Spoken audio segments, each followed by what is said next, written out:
Hi there. In this tutorial we're going to look at creating a small and very simple funicular railway, a very basic funicular railway, and it's surprising how easy this is to do using this particular technique. So what we have are two cars. So we have our red car at the bottom here, and the parameters we're interested in here are its position X and its position Y, and the same with our other car. So its position X is currently residing at minus 230 centimeters, position Y 580 centimeters. And for car number 2, it resides in an X position of minus 547 and a Y position of 1060 centimeters. So they're the values we're interested in. And obviously, to make this work, what we need to do is have one car descend the mountain while at the same time the other car is rising to the top of it. And we can achieve this simply by using range mappers. I'll show you how to do that, and we'll get into using the range mapper spline. Okay, I've already got an Expresso tag, so we'll open that. And the first thing we need is a time node. So we'll bring in one of those. We don't need time, so we'll delete that port and add a frame port. So that's fine, we've got that there. Following on from here, we're going to bring in 4 range mappers. So we come down to calculate range mapper.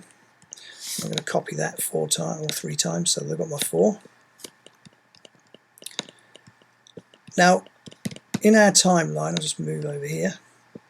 I've set this up with 600 frames, so our input values for our range mappers are going to be, in the input here we'll put the time, so we'll just put the time into all of those, and then we can worry about our input range. Okay, now we're plumbed in. Our input range in every one of these is going to be from 0 in the lower to 600, because we want it to last through for the whole 600 frames basically. We then need to worry about which car we're going to control with which range mappers. So I'm going to use car number 1 for the top 2, so I'll bring that in and I'll give it coordinates position X and position Y. And what I'm going to do now is we'll set the position X up first. So we know that we want this to be minus 230 at its start position there, and its output upper will be minus 547 when it's at the top of the mountain, so 547 in there. So that's its X position taken care of. We can plug that into there, and as you can see it doesn't move, so it's absolutely right. Its Y position,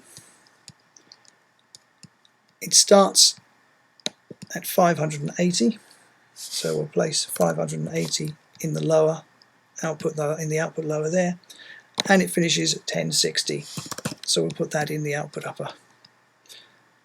Plumb that into there, and that's fine. And we can probably do a quick test of this just to make sure that it works, to see what happens. And it rises correctly as the time moves. It's going to take all 600 frames to get there, so we won't let it go the whole way, but you can see that it's going to work. We'll do the same for car 2, so we'll just bring that one in. Position X, position Y. And we're going to do pretty much the opposite with our range mappers here. So we're going to start with minus 547, and we're going to end up at 230. In fact, they're both minus values, so minus and minus. So that's that done there.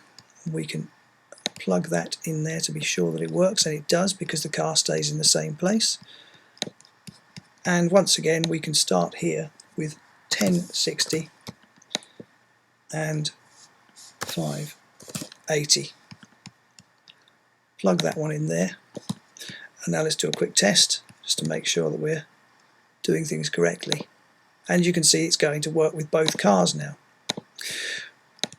What normally happens with a funicular railway, or what's going to happen in this one anyway, is that the cars descend and ascend, and when they reach the top and bottom they're going to pause, and then the action is going to reverse itself. So in order to do that, what we're going to use is the spline function in the range mappers parameters over here.